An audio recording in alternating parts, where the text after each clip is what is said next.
ನಮಸ್ಕಾರ ಸ್ನೇಹಿತರೆ, ಇದೀಗ ತಾನೇ ಬಂದಿರುವ ಮುಖ್ಯವಾದ ಮಾಹಿತಿಗಳು. ಕರ್ನಾಟಕದ ಬಜೆಟ್ನಲ್ಲಿ ಮತ್ತಷ್ಟು ಹೊಸ ಯೋಜನೆ ಘೋಷಣೆ ಮಾಡಿದ ಸಿಎಂ ಸಿದ್ದರಾಮಯ್ಯನವರು ಬಜೆಟ್ನ ಮುಖ್ಯವಾದ ಮಾಹಿತಿಗಳನ್ನು ನೋಡೋಣ. ಎಲ್ಲ ಮಾಹಿತಿಗಳು ಬಂದಿವೆ ಸ್ನೇಹಿತರೆ. ರೈತರಿಂದ ಹಿಡಿದು ಗೃಹಲಕ್ಷ್ಮಿಯವರಿಗೆ ಗುಡ್ ನ್ಯೂಸ್ ಕೊಟ್ಟ ಸರ್ಕಾರ. ಗೃಹಲಕ್ಷ್ಮಿಯವರಿಗೆ ಬಾಕಿ ಕಂತು ಜಮಾ ಬಗ್ಗೆ ಮತ್ತೊಂದು ಸಿಹಿ ಸುದ್ದಿ ಬಂದಿದೆ. ವಿಡಿಯೋನ ನೀವು ಸ್ವಲ್ಪನೂ ಸ್ಕಿಪ್ ಮಾಡಬೇಡಿ. ಇನ್ನು ರಾಜ್ಯದ BPL ಪಡಿತರ ಚೀಟಿದಾರರಿಗೆ ಮತ್ತೊಂದು ಸೂಚನೆ. ಆಹಾರ ಇಲಾಖೆಯಿಂದ ಒಂದು ಗುಡ್ ನ್ಯೂಸ್ ಬಂದಿದೆ. ಏನು ಎಂಬುದನ್ನು ನೋಡೋಣ. ಮತ್ತೊಂದೆಡೆಯಲ್ಲಿ ಬಜೆಟ್ನಲ್ಲಿ ಮತ್ತೆ ಸಾಲ ಮಾಡಿದ್ದಾರೆ ಎಂದಿರುವ ಬಿಜೆಪಿ ನಾಯಕರ ಆರೋಪಕ್ಕೆ ಪ್ರಿಯಾಂಕ್ ಖರ್ಗೆ ಅವರ ತಿರುಗೇಟು. ಮೋದಿಯವರು ಸಾಲ ಮಾಡಿಲ್ವಾ ಎಂದು ಪ್ರಶ್ನೆ ಮಾಡಿದ್ದಾರೆ. ಮತ್ತೊಂದೆಡೆಯಲ್ಲಿ ಸಾಲ ಮಾಡದೆ ದೇಶವಾಗಲಿ ರಾಜ್ಯವಾಗಲಿ ಅಭಿವೃದ್ಧಿ ಆಗಲು ಸಾಧ್ಯವಿಲ್ಲ ಎಂದು ಸಿಎಂ ಸಿದ್ದರಾಮಯ್ಯನವರು ಹೇಳಿಕೆ ಕೊಟ್ಟಿದ್ದಾರೆ. ಮತ್ತೊಂದೆಡೆಯಲ್ಲಿ ರೈತರಿಗಾಗಿ ಬಂತು ಮತ್ತೊಂದು ಹೊಸ ಯೋಜನೆ. ಈ ಒಂದು ಯೋಜನೆಯಿಂದ ಫ್ರೀ ವಿದ್ಯುತ್ ಸಿಗಲಿದೆ. ಯಾರು ಅರ್ಹರು, ಅರ್ಜಿ ಹೇಗೆ ಸಲ್ಲಿಕೆ ಮಾಡಬೇಕು, ಎಲ್ಲ ಮಾಹಿತಿ ಡೀಟೇಲ್ ಆಗಿ ನೋಡೋಣ.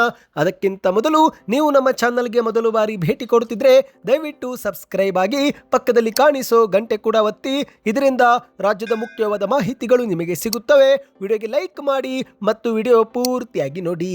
ಬನ್ನಿ ಸ್ನೇಹಿತರೆ, ಎಲ್ಲ ಮಾಹಿತಿಗಳನ್ನು ಡೀಟೇಲ್ ಆಗಿ ನೋಡೋಣ. ರಾಜ್ಯದ ಮುಖ್ಯಮಂತ್ರಿ ಜೊತೆಗೆ ಹಣಕಾಸು ಖಾತೆ ಹೊಂದಿರುವಂತಹ ಸಿಎಂ ಸಿದ್ದರಾಮಯ್ಯನವರು ನಿನ್ನೆ ಕರ್ನಾಟಕದ ದಾಖಲೆ ಬಜೆಟ್ ಅನ್ನು ಮಂಡಿಸಿದ್ದಾರೆ.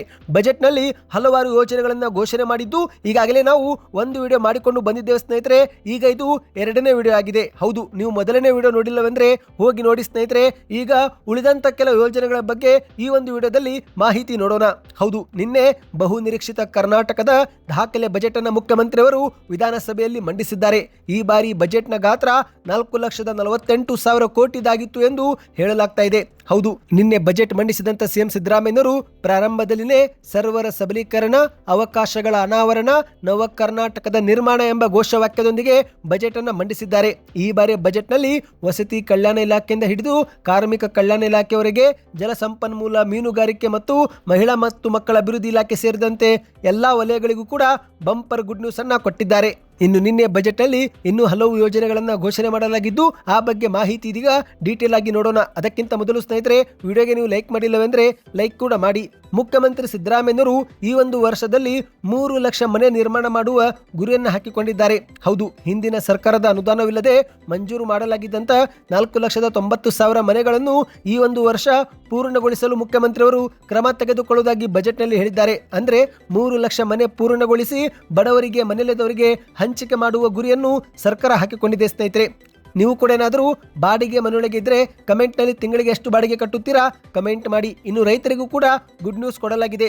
38 ಲಕ್ಷ ರೈತರಿಗೆ ಶೂನ್ಯ ಬಡ್ಡಿ ದರದಲ್ಲಿ ಒಟ್ಟು 30,000 ಕೋಟಿ ಕೃಷಿ ಸಾಲ ವಿತರಣೆ ಮಾಡುವ ಗುರಿಯನ್ನು ಹಾಕಿಕೊಂಡಿರುವುದಾಗಿ ಬಜೆಟ್ನಲ್ಲಿ ಸಿಎಂ ಅವರು ಹೇಳಿಕೆಯನ್ನು ಕೊಟ್ಟಿರುವಂತದ್ದು. ಇನ್ನು ಅದೇ ರೀತಿ ಸ್ನೇಹಿತರೆ, ಅಂಗನವಾಡಿ ಆಶಾ ಕಾರ್ಯಕರ್ತೆಯರಿಗೆ ಮತ್ತು ಸಹಾಯಕರಿಗೂ ಕೂಡ ಗುಡ್ ನ್ಯೂಸ್ ಸಿಗಲಾಗಿದೆ. ಹೌದು, ರಾಜ್ಯದ 1,39,000 ಅಂಗನವಾಡಿ ಕಾರ್ಯಕರ್ತೆಯರು ಮತ್ತು ಸಹಾಯಕರಿಗೆ ಹೆಚ್ಚುವರಿಯಾಗಿ 1 ಜೊತೆ ಸಮವಸ್ತ್ರ ವಿತರಣೆ ಮಾಡುವುದಾಗಿ ಸಿಎಂ ಅವರು ಹೇಳಿಕೆ ಕೊಟ್ಟಿದ್ದಾರೆ. ಇಲ್ಲಿ ಕಾರ್ಮಿಕರಿಗೂ ಕೂಡ ಸಿಹಿ ಸುದ್ದಿ ಸಿಕ್ಕಿದೆ. ಹೌದು, ಕಟ್ಟಡ ಕಾರ್ಮಿಕರಿಗಾಗಿ ಹುಬ್ಬಳ್ಳಿ ಧಾರವಾಡದಲ್ಲಿ 200 ಕೋಟಿ ವೆಚ್ಚದಲ್ಲಿ ಅತ್ಯಾಧುನಿಕ ಕೌಶಲ್ಯ ತರಬೇತಿ ಕೇಂದ್ರ ಸ್ಥಾಪನೆ ಮಾಡುವುದಾಗಿ ಸಿಎಂ ಅವರು ಹೇಳಿದ್ದು ಅಷ್ಟು ಮಾತ್ರವಲ್ಲದೆ ಕಾರ್ಮಿಕರ ಮಕ್ಕಳಿಗೆ ಶಿಕ್ಷಣಕ್ಕೂ ಕೂಡ ಸಹಾಯ ಮಾಡಲಾಗಿದೆ. ಹೌದು, ಕಾರ್ಮಿಕರ ಮಕ್ಕಳಿಗಾಗಿನೇ 600 ಕೋಟಿ ವೆಚ್ಚದಲ್ಲಿ 10 ಶಾಲಾ ಕೇಂದ್ರಗಳು ಮತ್ತು 62 ನೂತನ ಶ್ರಮಿಕ ವಸತಿ ಶಾಲೆಗಳನ್ನು ಪ್ರಾರಂಭ ಮಾಡುವುದಾಗಿ ಸಿಎಂ ಅವರು ಇಲ್ಲಿ ಹೇಳಿಕೆ ಕೊಟ್ಟಿದ್ದಾರೆ. ಇನ್ನು ಬಜೆಟ್ನಲ್ಲಿ ಉದ್ಯೋಗ ಸೃಷ್ಟಿ ಬಗ್ಗೆಯೂ ಕೂಡ ಘೋಷಣೆ ಮಾಡಲಾಗಿದೆ. ಹೌದು, ಯುವ ಜನರ ಭವಿಷ್ಯವನ್ನು ರೂಪಿಸುವ ನಿಟ್ಟಿನಲ್ಲಿ ಆಡಳಿತ ಯಂತ್ರವನ್ನು ಕೂಡ ಚುರುಕುಗೊಳಿಸಲು ಒಟ್ಟು ರಾಜ್ಯಾದ್ಯಂತ 56,432 ಸರ್ಕಾರಿ ಹುದ್ದೆಗಳ ಭರ್ತಿ ಪ್ರಕ್ರಿಯೆಗೆ ಚಾಲನೆ ನೀಡಲಾಗುವುದು ಎಂದು ಸಿಎಂ ಅವರು ಹೇಳಿಕೆ ಕೊಟ್ಟಿದ್ದಾರೆ. ಸ್ನೇಹಿತರೆ, ನೀವು ಕೂಡ ಉದ್ಯೋಗದ ಆಕಾಂಕ್ಷಿಗಳಾಗಿದ್ದರೆ ಕಮೆಂಟ್ನಲ್ಲಿ ಎಸ್ ಎಂದು ಕಮೆಂಟ್ ಮಾಡಿ. ಮತ್ತು ಅದೇ ರೀತಿ ವಯೋಮಿತಿಯಲ್ಲಿ 1 ಬಾರಿಗೆ 5 ವರ್ಷಗಳಲ್ಲಿ ಸಡಿಲಿಕೆ ನೀಡಲಾಗಿದೆ ಮತ್ತು ಶಾಲಾ ಕಾಲೇಜುಗಳಲ್ಲಿ ಖಾಲಿ ಇರುವ 15,000 ಬೋಧಕ ಹುದ್ದೆಗಳನ್ನು ಕೂಡ ಇದೇ ವರ್ಷ ಭರ್ತಿ ಮಾಡಲಾಗುವುದು. ಗೃಹ ಇಲಾಖೆಯಲ್ಲಿ 8,000 ಹುದ್ದೆಗಳ ನೇಮಕಾತಿ ನಡೆಯಲಿದೆ ಎಂದು ಸಿಎಂ ಅವರು ಹೇಳಿದ್ದಾರೆ. ಇನ್ನು ಪಂಚ ಗ್ಯಾರಂಟಿ ಯೋಜನೆಗಳಿಗೂ ಕೂಡ ಅನುದಾನ ಮೀಸಲಿಡಲಾಗಿದೆ. ಹೌದು ಸ್ನೇಹಿತರೆ, ಗೃಹಲಕ್ಷ್ಮಿ ಯೋಜನೆಗೆ ಈ ಬಾರಿ ಹೆಚ್ಚಿನ ಅನುದಾನವನ್ನು ಮೀಸಲಿಟ್ಟಿದ್ದಾರೆ. 28,608 ಕೋಟಿ ರೂಪಾಯಿ ಹಣವನ್ನು ಬಜೆಟ್ನಲ್ಲಿ ಮೀಸಲಿಡಲಾಗಿದೆ.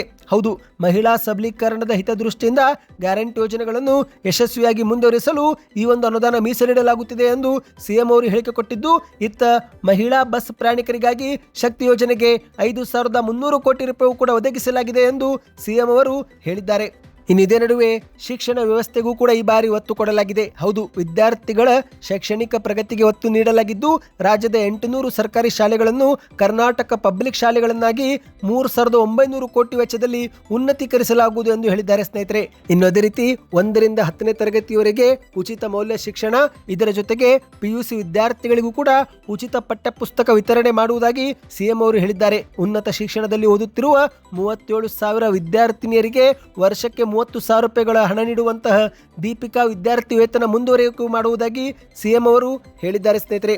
ನಿಮ್ಮ ಮಕ್ಕಳು ಕೂಡ ಶಾಲೆಗಳಲ್ಲಿ ಓದುತ್ತಿದ್ರೆ ದೀಪಿಕಾ ವಿದ್ಯಾರ್ಥಿ ವೇತನಕ್ಕೆ ಅರ್ಜಿ ಸಲ್ಲಿಕೆ ಮಾಡಬಹುದು ಮತ್ತು ಮಕ್ಕಳ ಮೇಲಿನ ದುಷ್ಪರಿಣಾಮ ತಡೆಯಲು 16 ವರ್ಷದ ಒಳಗಿನ ಮಕ್ಕಳಿಗೆ ಇನ್ನು ಮುಂದೆ ಸಾಮಾಜಿಕ ಜಾಲತಾಣ ಬಳಕೆ ನಿಷೇಧ ಮಾಡುವ ಒಂದು ಘೋಷಣೆಯೂ ಕೂಡ ಸಿಎಂ ಅವರು ಮಾಡಿದ್ದಾರೆ. ಇನ್ನು ಇಲ್ಲಿ ಅನ್ನಭಾಗ್ಯ ಯೋಜನೆ ಕುರಿತಂತೆಯೂ ಕೂಡ ಒಂದು ಘೋಷಣೆ ಮಾಡಲಾಗಿದೆ. ಈ ಒಂದು ಹಿಂದೆ 5 ಕೆಜಿ ಅಕ್ಕಿ ಬದಲಿಗೆ ಹಣವನ್ನು ಜಮೆ ಮಾಡಲಾಗುತ್ತಿತ್ತು.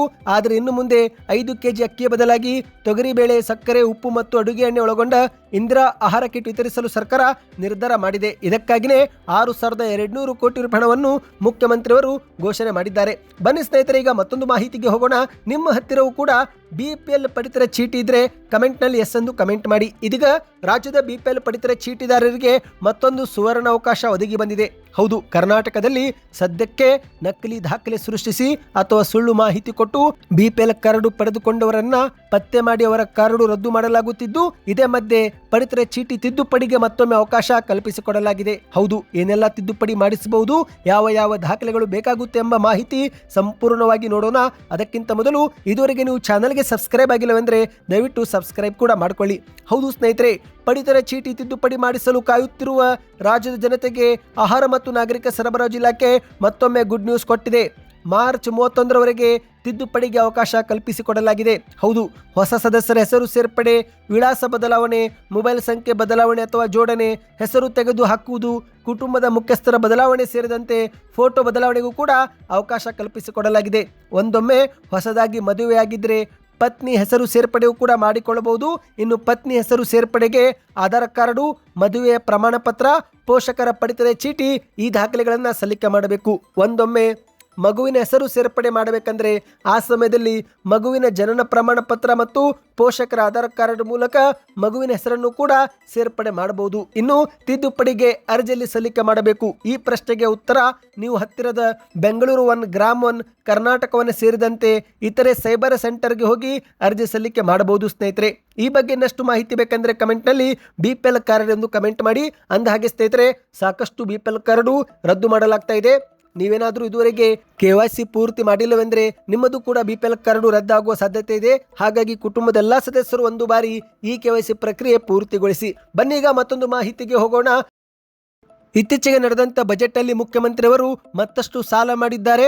ಸಾಲ ರಾಮಯ್ಯ ಎಂದು ವ್ಯಂಗ್ಯವಾಡಿದಂತ ಬಿಜೆಪಿ ನಾಯಕರ ವಿರುದ್ಧ ಇದೀಗ ಪ್ರಿಯಾಂಕ್ ಖರ್ಗೆ ಅವರು ತಿರುಗೇಟು ಕೊಟ್ಟಿದ್ದಾರೆ. ಮೋದಿಯವರು ಸಾಲ ಮಾಡಿಲ್ವಾ ಎಂದು ಒಂದೇ ಪ್ರಶ್ನೆ ಹಾಕುವ ಮೂಲಕ ತಿರುಗೇಟು ಕೊಟ್ಟಿದ್ದಾರೆ. ಕೇಂದ್ರದ ಅನ್ಯಾಯದಿಂದಲೇ ನಮಗೆ ಇಷ್ಟೊಂದು ಸಾಲ ಹೊರಬೇಕಾಗಿದೆ ಎಂದು ಬೀದರ ಜಿಲ್ಲೆಯಲ್ಲಿ ಮಾಧ್ಯಮಗಳ ಮುಂದೆ ಸಚಿವ ಪ್ರಿಯಾಂಕ್ ಖರ್ಗೆ ಅವರು ತಿರುಗೇಟು ನೀಡಿದ್ದಾರೆ. ಹೌದು ಸ್ನೇಹಿತರೆ, ಬಿಜೆಪಿಯವರು ಮುಖ್ಯಮಂತ್ರಿ ಸಿದ್ದರಾಮಯ್ಯ ಅವರನ್ನು ಸಾಲ ರಾಮಯ್ಯ ಎಂದು ಕರೆದಿದ್ದು, ಇದೇ ವಿಚಾರಕ್ಕೆ ಬಿಜೆಪಿ ನಾಯಕರ ವಿರುದ್ಧ ಪ್ರಿಯಾಂಕ್ ಖರ್ಗೆ ಅವರು ಹರಿಯದಿದ್ದಾರೆ. ಮೋದಿ ಅವರಿಗೆ ದೇಶ ಮತ್ತು ರಾಜ್ಯವನ್ನು ಆರ್ಥಿಕವಾಗಿ ಹೇಗೆ ನಡೆಸಬೇಕು ಎಂಬುದೇ ಗೊತ್ತಿಲ್ಲ. ಕೇಂದ್ರ ಸರ್ಕಾರದ ಅನ್ಯಾಯದಿಂದಾಗಿನೇ ನಾವು ಇಷ್ಟೊಂದು ಸಾಲ ಹೊರಬೇಕಾಗಿದೆ ಎಂದು ಪ್ರಿಯಾಂಕ್ ಖರ್ಗೆ ಅವರು ಅಸಮಾಧಾನ ವ್ಯಕ್ತಪಡಿಸಿದ್ದಾರೆ. ಕೇಂದ್ರದ ಸರ್ಕಾರ ನಮ್ಮ ಪಾಲಿನ 80,000 ಕೋಟಿ ರೂಪಾಯಿ ಹಣ ಇದುವರೆಗೆ ನೀಡಿಲ್ಲ, ಹಾಗಾಗಿನೇ ಸಾಲ ಮಾಡಬೇಕಾಗಿದೆ. ಇಂದು ಕೇಂದ್ರ ಸರ್ಕಾರದ ಸಾಕಷ್ಟು ಯೋಜನೆಗಳಿಗೆ ನಾವೇ ಅನುದಾನ ಕೊಡ್ತಿದ್ದೇವೆ ಎಂದು ಪ್ರಿಯಾಂಕ್ ಖರ್ಗೆ ಅವರು ಹೇಳಿದ್ದಾರೆ. ನಾವು ಸಾಲ ಮಾಡಿದ್ದನ್ನು ಮಾತ್ರ ಬಿಜೆಪಿ ನಾಯಕರು ಹೇಳ್ತಿದ್ದಾರೆ, ಆದರೆ ಮೋದಿಯವರು 200 ಲಕ್ಷ ಕೋಟಿ ಸಾಲ ಮಾಡಿದ್ದಾರೆ. ಅವರು ಕೂಡ ಸಾಲ ಮಾಡಿನೇ ದೇಶ ನಡೆಸುತ್ತಿದ್ದಾರೆ. ಇದನ್ನೇ ಯಾಕೆ ಬಿಜೆಪಿಯವರು ಹೇಳುತ್ತಿಲ್ಲ ಎಂದು ತಿರುಗೇಟು ಕೊಟ್ಟಿದ್ದಾರೆ. ಬಿಜೆಪಿಯವರ ರೀತಿ ಚಿಕ್ಕ ಮಕ್ಕಳು ಕೂಡ ಮಾತನಾಡಲ್ಲ, ಅವರನ್ನ ದೇವರೇ ಕಾಪಾಡಬೇಕು ಎಂದು ಮಾಧ್ಯಮಗಳ ಮುಂದೆ ವ್ಯಂಗ್ಯವಾಡಿದ್ದಾರೆ. ಇನ್ನು ಇದೊಂದು ಕಡೆ ಆದರೆ ಮತ್ತೊಂದೆಡೆಯಲ್ಲಿ ಸ್ವತಃ ಮುಖ್ಯಮಂತ್ರಿ ಸಿದ್ದರಾಮಯ್ಯರು ಕೂಡ ಈ ಬಗ್ಗೆ ಪ್ರತಿಕ್ರಿಯೆ ಕೊಟ್ಟಿದ್ದಾರೆ. ಸಾಲ ಮಾಡದೆ ದೇಶವಾಗಲಿ ರಾಜ್ಯವಾಗಲಿ ಅಭಿವೃದ್ಧಿ ಆಗಲು ಸಾಧ್ಯವಿಲ್ಲ ಎಂದು ಬೆಂಗಳೂರಲ್ಲಿ ಹೇಳಿಕೆ ಕೊಟ್ಟಿದ್ದಾರೆ. ಹೌದು ಸ್ನೇಹಿತರೆ, 17ನೇಯ ದಾಖಲೆ ಬಜೆಟ್ ಮಂಡಿಸಿ ನಂತರ ಮಾಧ್ಯಮಗಳ ಮುಂದೆ ಮಾತನಾಡಿದಂಥ ಸಿದ್ದರಾಮಯ್ಯರು, ನೋಡ್ರಿ, ಸಾಲ ಮಾಡದೆ ಯಾವುದೇ ಕುಟುಂಬ, ದೇಶ ಅಥವಾ ರಾಜ್ಯವಾಗಲಿ ಅಭಿವೃದ್ಧಿ ಆಗಲು ಸಾಧ್ಯವಿಲ್ಲ, ಆದರೆ ವಿತ್ತೀಯ ಶಿಸ್ತು ಮಾನದಂಡದ ಒಳಗೆ ಇರಬೇಕು ಅಷ್ಟೇ ಎಂದು ಸಿಎಂ ಅವರು ಹೇಳಿದ್ದಾರೆ. ನಾವು ಸಾಲಗಾರರಾಗಿಲ್ಲ, ನಮ್ಮ ಇತಿಮಿತಿಯೊಳಗೆ ನಾವು ಸಾಲ ಮಾಡಿದ್ದೇವೆ, ಹಣಕಾಸು ಹೊಣೆಗಾರಿಕೆ ಅಧಿನಿಯಮದ ಮಾನದಂಡದ ಒಳಗೆ ನಾವು ಇದ್ದೇವೆ ಎಂದು ಸಿಎಂ ಅವರು ತಿಳಿಸಿದ್ದಾರೆ.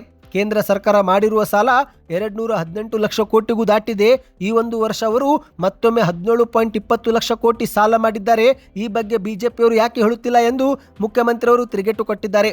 ನಾವು ರಾಜ್ಯದಲ್ಲಿ ಅಧಿಕಾರಕ್ಕೆ ಬಂದಾಗ ಕರ್ನಾಟಕದ ಸಾಲ 5,52,000 ಕೋಟಿ ಇತ್ತು. ಈಗ ಅದು 8 ಲಕ್ಷ ಕೋಟಿ 3 ವರ್ಷದಲ್ಲಿ ಆಗಿದೆ. ಎಲ್ಲ ಕಾಲದಲ್ಲೂ ಸಾಲ ಮಾಡಿದ್ದಾರೆ. ಬಿಜೆಪಿಯವರ ಕಾಲದಲ್ಲೂ ಕೂಡ ಸಾಲ ಮಾಡಲಾಗಿದೆ ಎಂದು ಸಿಎಂ ಅವರು ತಿಳಿಸಿದ್ದಾರೆ. ಬನ್ನಿ ಈಗ ಕೊನೆಯ ಮಾಹಿತಿಗೆ ಹೋಗೋಣ ಸ್ನೇಹಿತರೆ. ನೀವು ಕೂಡ ರೈತರಾಗಿದ್ದರೆ ಕಮೆಂಟ್ನಲ್ಲಿ ಗುಡ್ ನ್ಯೂಸ್ ಎಂದು ಕಮೆಂಟ್ ಮಾಡಿ.